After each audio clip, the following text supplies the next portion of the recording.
నామములో విరుసుమండ గ్రామ ప్రజలందరికీ నా ప్రేమ వందనాలు తెలియజేస్తూ ఉన్నానండి. భూమి ఆకాశాలకు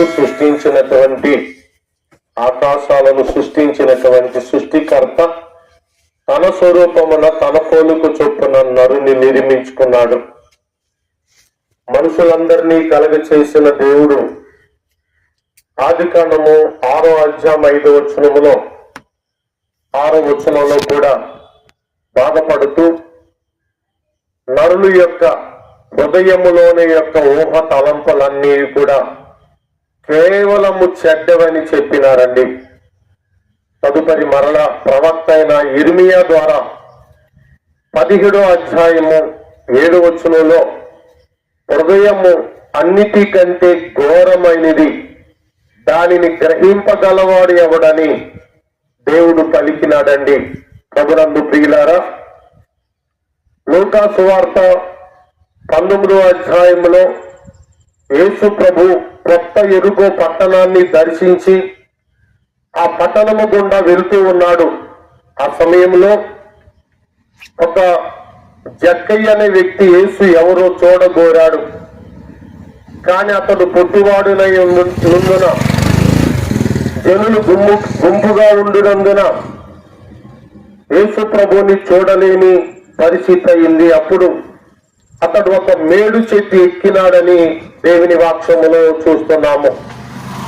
చెట్టు ఎక్కి పైనుండి చూస్తున్నటువంటి యేసు ఆ జక్కయ్యను యేసు ప్రభు చెట్టు కిందకు వెళ్ళి, జక్కయ్య త్వరగా దిగుము అని చెప్పటం జరిగిందండి. కేవలం హృదయాలను హృదయ రహస్యాలు ఎరిగిన దేవునికి మాత్రమే ఒక మనుషుని హృదయములో మనుషులలో ఉన్నటువంటి ఆశను తెలుసుకున్నటువంటి దేవుడండి.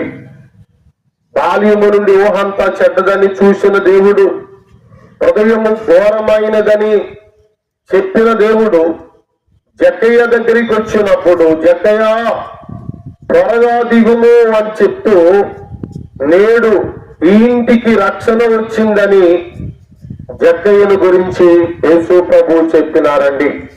ప్రియులారా, యేసు ప్రభు రక్షణ పొందుకోవటానికి ఎదురు చూస్తున్న జక్కయ్యను రక్షించినాడు.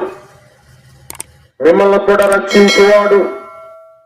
ఈ భూమి మీద ఉన్న వారందరినీ కూడా ఎవరు నశించకూడదని, నశించిపోతున్న వారిని రక్షించుటకే ఈ భూమి మీదకి దిగి వచ్చినాడు ఆయన. అట్లయితే పాపముల నుండి తీసివేసే అధికారి ఆయనే.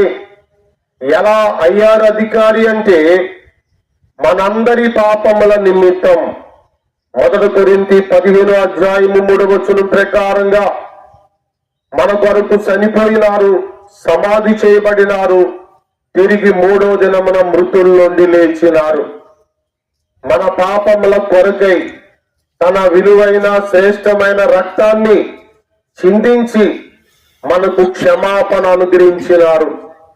యేసు రక్తం ప్రతి పాపముల నుండి మనల్ని కడిగేది.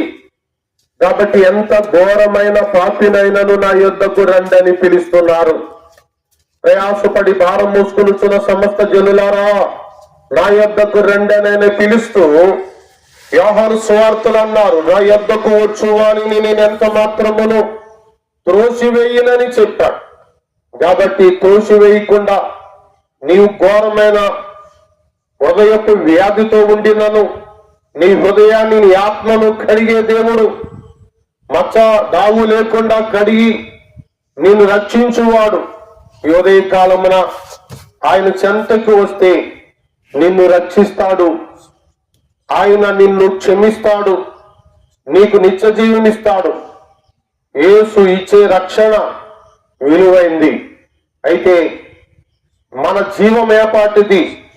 మీరెంతలో కనబడి అంతలో మాయమైపోవు ఆవిరి వంటి వారు.